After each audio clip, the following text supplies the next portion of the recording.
So I guess I'll start with a quote from Thomas Treadgold, who was one of the people defining the Institution of Civil Engineers Charter back in 17 something else, I can't remember what, where he said that the definition of a civil engineer was to harness the sources of power in nature for the use and benefit of man.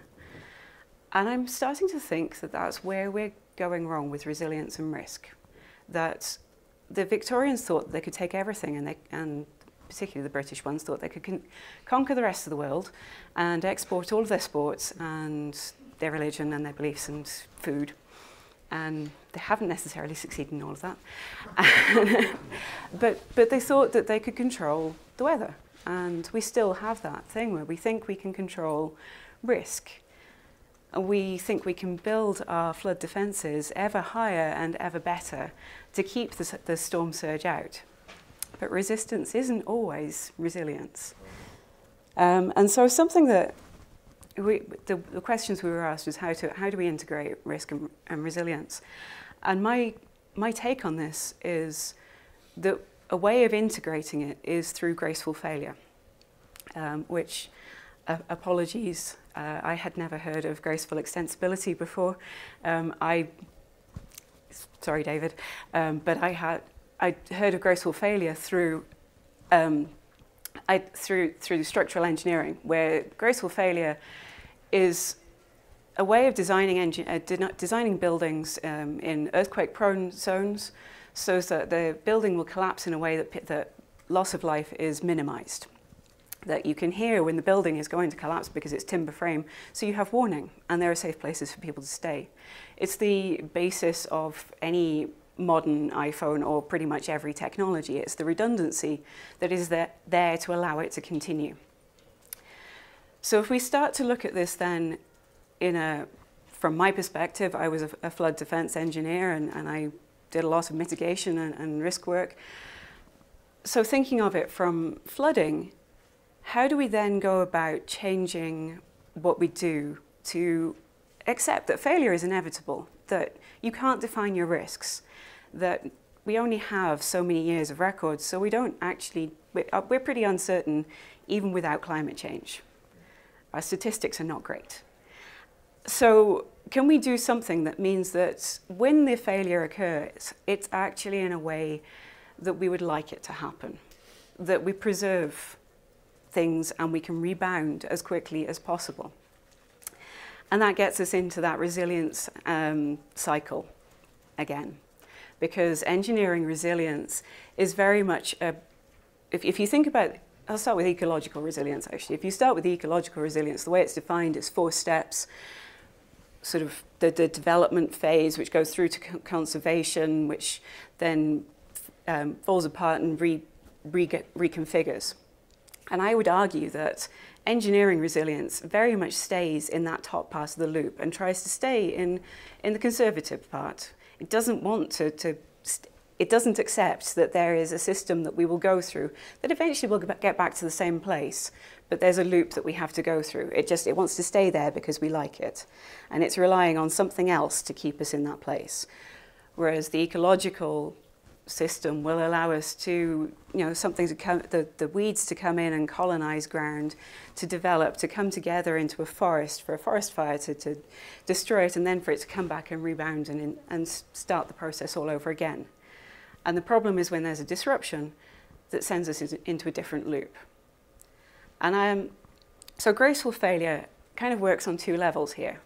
Part of it is accepting that the risk will happen, and what do we do to make sure that we can stay as long as we want to in that conservative place, that we can rebound and we can minimize loss of life and we can recover as quickly as possible.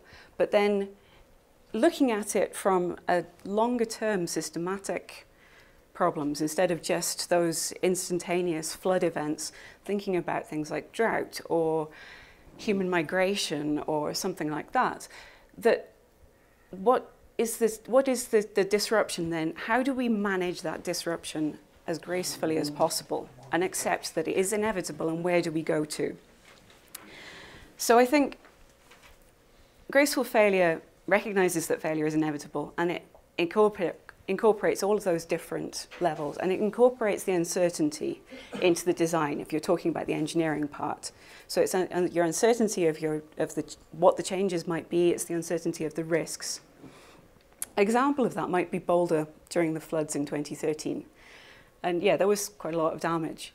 But actually Boulder City itself wasn't too bad, because they took a decision a long time ago to build green areas, there's spaces for water. There's cycleways and there's green parks, and people go out and they exercise their dogs in them and they cycle along them to work, and it's great. And then when the water came in, it went into the underground car parks that were specifically there to hold the water, and it went into the cycleways. Instead of destroying people's basements, or destroying people's houses rather, like it did in Lyons. And it allowed the city of Boulder largely to get cleaned up and sorted out and back on its feet again within a couple of months. And then the last question, the last part of what we were asked to consider was, are risk and resilience different? Or are they the same? And I suppose I would argue that they're not the same, definitely, but risk just gives a context. How we consider resilience. Sustainability is another way of considering resilience, but risk is sort of the traditional way that we come about it of, well, this is my risk from drought, my risk from flood, from earthquakes, from terrorism. And my resilience to that is going to be through these different pathways and building up different redundancies in the system, or different community level engagement. And really, all of this can only happen with that community engagement, with the collaboration and the ongoing two-way communication. It has to be with engineers and scientists and the public and the people at risk and the vulnerable populations, all of us talking together. And I mentioned the Engineering for Climate Extremes Partnership before, and that's one of the things that we are trying to do at NCAR, is bring together all of those people. It's a collaborative partnership with academia, with government, with local government, with Indigenous people, with engineers and business, and just trying to understand what those decisions are that we are making around risk and resilience and vulnerability, and what is needed from each part to help support those decisions. And I think I've run out of time now.